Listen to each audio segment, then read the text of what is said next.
Mga balita naman sa labas ng bansa, digital footprint at social media accounts ng isang pumanaw ginagamit para sa isang futuristic funeral at isang avatar tinutulungan naman ng isang pasyente na maibisa ng kilunggutan at makasabay sa mga aralin sa klase.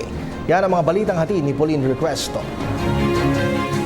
Ito si AV1, isang avatar na maaaring maging substitute ng isang bata na nagpapagaling mula sa isang malubhang sakit at hindi makapasok sa paaralan. Nasa bahay man o nasa ospital, pwede nang makinig at makilahok sa klase ang isang pasyente.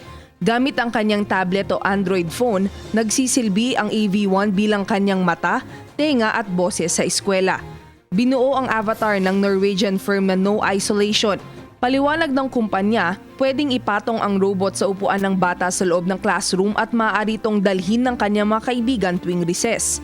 Water resistant ang avatar at ginawang matibay para hindi masira kapag nalaglag mula sa mesa.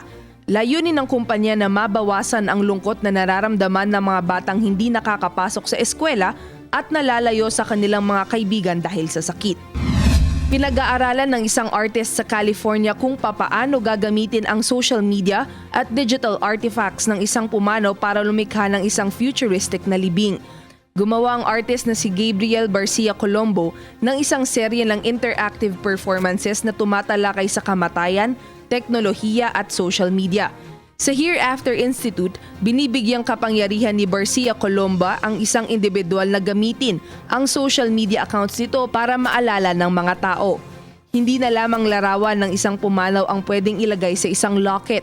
Maaari na ring ilagay ang kanyang video image bilang alaala. Sa tulong din ng teknolohiya, nare-record ang timeline ng isang individual at ipinapalabas ito sa kanyang monumento o lapida. Ayon sa ilang participants ng Hereafter Institute, hindi malayong maging laganap na ang digital memorials balang araw. Subalit, gaano man daw ito ka-high-tech, hindi pa rin ito mapapantayan ang aktwal na alaala kasama ang isang lumisan. Para sa PTV News, Pauline Requesto. Ako po si Cathy San Gabriel. Subscribe na sa PTV YouTube channel. I-click lang po ang subscribe button.